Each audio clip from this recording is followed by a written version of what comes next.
Welcome, age of vintage society. Cheating is a deal-breaker for many women, but not for Ethel Kennedy, Bobby Kennedy's wife. She had a different view of what it meant to be a responsible husband and stuck with it even after her husband's death tragedy. Is Bobby Kennedy behind Marilyn Monroe's death? I want you to know, my viewers, how much I appreciate your generous support on Patreon and your activity on the channel. These videos would not have been possible without you. Big thanks to those who watched the video until the end.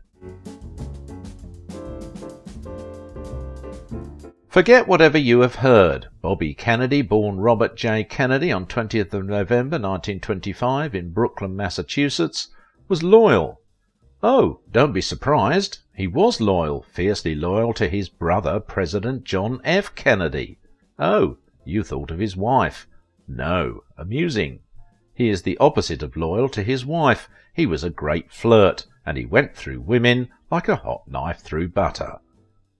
The man was notoriously disloyal to his wife Ethel, whom he married in 1950 when she was 22, and would go on to have 11 children with her. That Bobby would become a man with a wandering phallus is written in the stars. His dad took him to hookers to have him lose his virginity when he was 21. He didn't lose his virginity in a relationship he was emotionally invested in, and this may have impacted him. In describing his first sexual experience, he said, "Wasn't bad, but it wasn't fabulous either." Little did he know he had awoken a beast that always needed to be appeased with pleasure within him. His insatiability when it came to women has led him to several high-profile dalliances with top women. He was with Marilyn Monroe, along with his presidential brother, Kim Novak, Lee Remick, and the delectable Claudine Longuet. All through his adventures, or should we say the misadventures of Bobby, Ethel stuck with him. She knew everything her husband was up to, and she closed herself to everything well. Not everything, there was one that stuck out. She never voiced her suspicions, or never confronted her husband about her suspicions. What mattered was that her husband always came home to her, and besides, she was devoted in a way most wives aren't. She just accepted that it was the Kennedy tradition to wander. Her husband was the better of President John, as he was choosy with those he bedded. However, there was one case of suspected infidelity that made Ethel mental. It was when rumours of Jackie, JFK's wife, and Bobby having an affair surfaced. When JFK died, the Kennedy household was shaken. It was the third of such loss in their household, and it was too much to bear. Joe Kennedy Jr. was one of the World War II casualties, and their sister Kathleen died in a plane crash.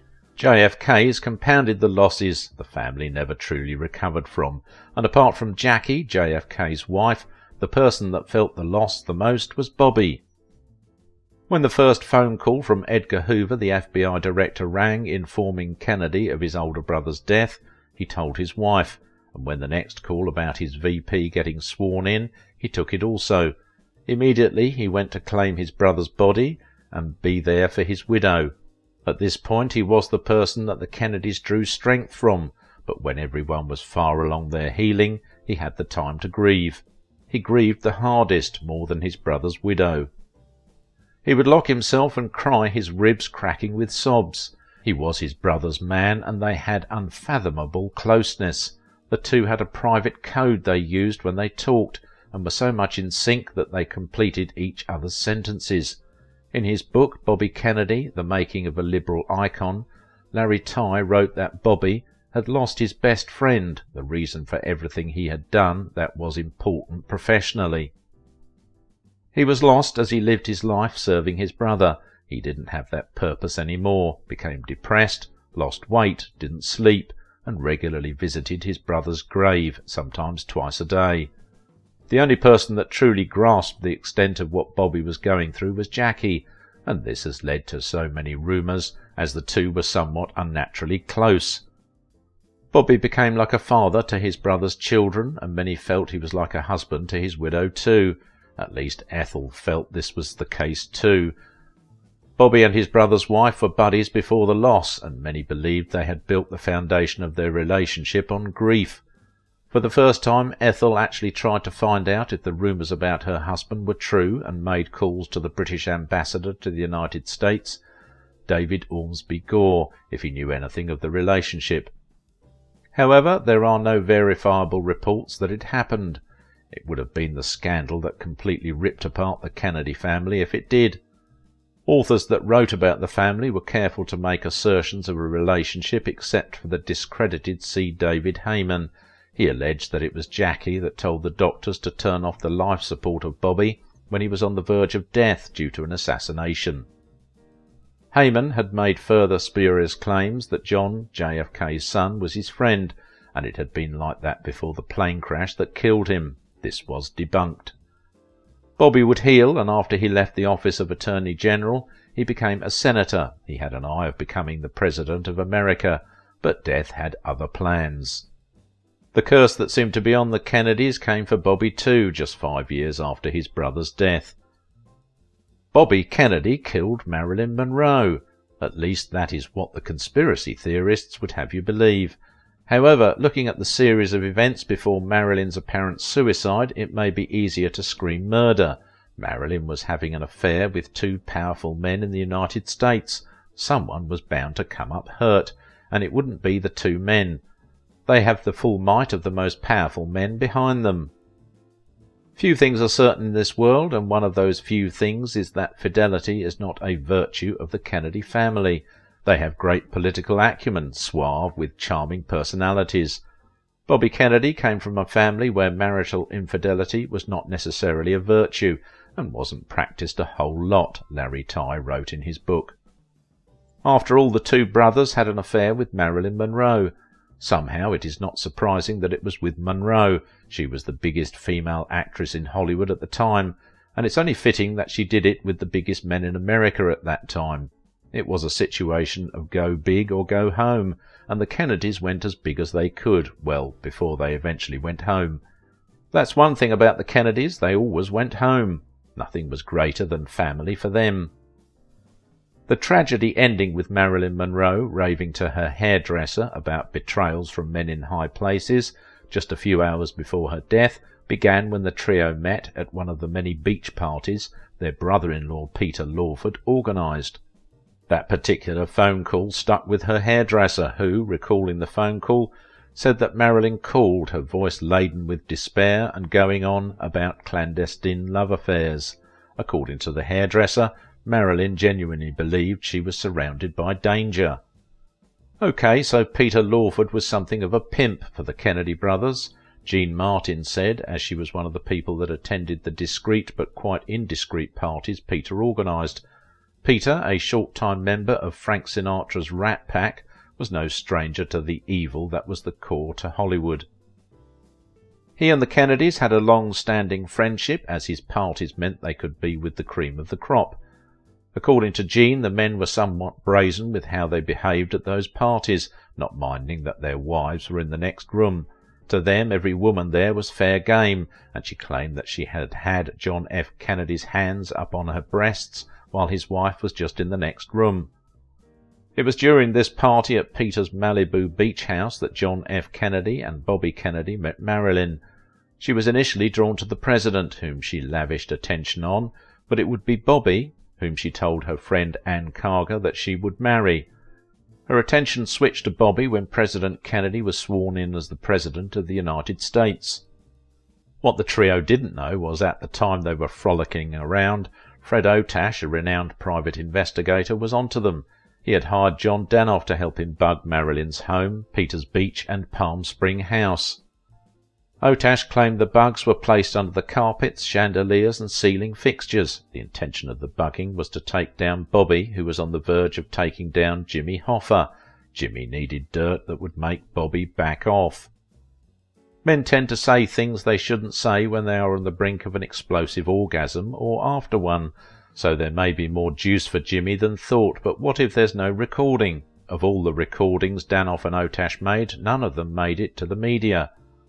All we have to go by are the words of their mouths. The two aren't exactly believable model citizens.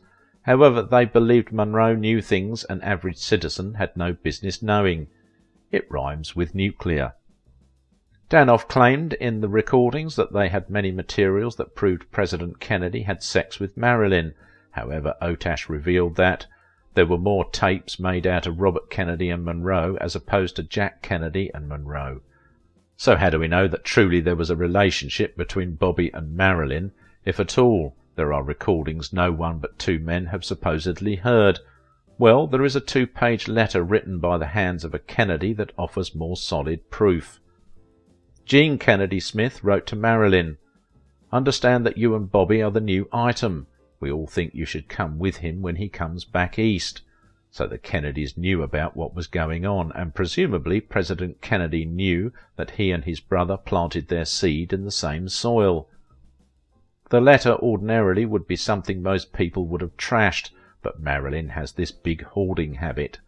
She had a couple of more items that should have found their way to a trash bin rather than stayed in her drawers, although this letter may have been written in response to the great gossip of Bobby and Marilyn's amorous relationship. During those periods, Bobby and the enthralling Monroe had made multiple public appearances together. Still appearing with someone isn't conclusive, right? That's the most disgusting thing I've ever seen, Ethel Kennedy, Bobby's wife, told him when they got home after President Kennedy's birthday party. She said this in response to how brazen Monroe was acting towards Bobby. Out of all the guests in the house, Marilyn chose him. She wouldn't do that if there wasn't something deeper between the two of them. However, Bobby Kennedy began to withdraw from Marilyn. The exact reason for this is unknown, but it could be that Kennedy himself had realized that going on with the voluptuous Monroe would end up hurting him, or had been briefed by confidants or state operatives that it would be dangerous to continue. Maybe they had even told him of the recordings that Otash claimed he made. So the day Marilyn Monroe died, she was meant to spend the evening with Bobby, who was to watch the testing of an atomic bomb. However, Bobby wouldn't show up, and it sent the already fragile woman completely over the edge. The day of her death, Saturday the 4th, she had called Sidney Skolsky, the columnist she had revealed her relationship with President Kennedy to initially. When Sidney saw her, he found that Marilyn was upset, and she expressed considerable dissatisfaction with the fact that here she was, the most beautiful woman in the world, and she did not have a date for Saturday night. She had made such similar calls in the week leading to her death, where she called Dr. Leon Crone, a gynecologist who treated her for a previous miscarriage. She asked if the doctor was angry about the miscarriage. Monroe also called a friend and told her that she was carrying either the president's or Bobby's baby, but was forced to lose the baby. The sexy actress also called people in Washington a day to help her get across to Bobby. The day she died, she called Jean Carmen and told Carmen that some woman had been calling all night, harassing her and calling her names. The woman called her a tramp and told her to leave Bobby alone. She called her psychiatrist at around 9:30 a.m. She called her hairdresser and phoned Bolanos, a screenwriter. Hours later, she was found dead in what was ruled a suicide. So many people felt there was foul play, although on the night of her death she requested painkillers and wine from her friend Carmen. Perhaps she got the drinks and truly did overdose on the pills, although when the Los Angeles district attorney tried to review her cause of death, the FBI wouldn't let them. This has created further doubts in people, especially as Monroe herself has 105 files with the FBI. That file was for persons who held views contrary to the spirit of America. Marilyn had married Arthur Miller, and Arthur was suspected of having communist links. Her speaking strongly against the United States nuclear deal and her relationship with the Kennedys all contributed to the FBI file on her. Now, when the file was released to the public, it was extremely redacted. Pages were censored, and conspiracy theorists began to fill in the gaps. Some theories emerged that her death was because of something she knew, and felt the Kennedys killed her using FBI agents. Other theories emerged, and those theories are something all right. The theory states that the US government killed Monroe because of her being told government secrets, one of them being about crashed UFOs and strange dead bodies held at military bases. Yeah, absurd. The relationship Monroe had with Bobby was a big scandal, but for some reason everyone seems to accept it in good stride. Perhaps people had been desensitized to his sexual shenanigans. What would have completely tattered his career was the alleged recordings which didn't ever see the light of day. People guessed maybe Bobby found the recordings and crushed them, but we'd never know, as, like his older brother, Bobby was also assassinated. So, did Bobby kill Marilyn? The truth is, he withdrew from her and rejected her. That act of rejection sent the already fragile Monroe over the edge. Even if it was truly suicide, it came as a result of her being rejected by Bobby, the man she felt she would eventually marry.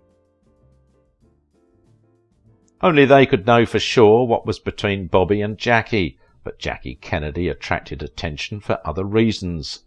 Did Jackie Kennedy badmouth the Queen? Watch this video.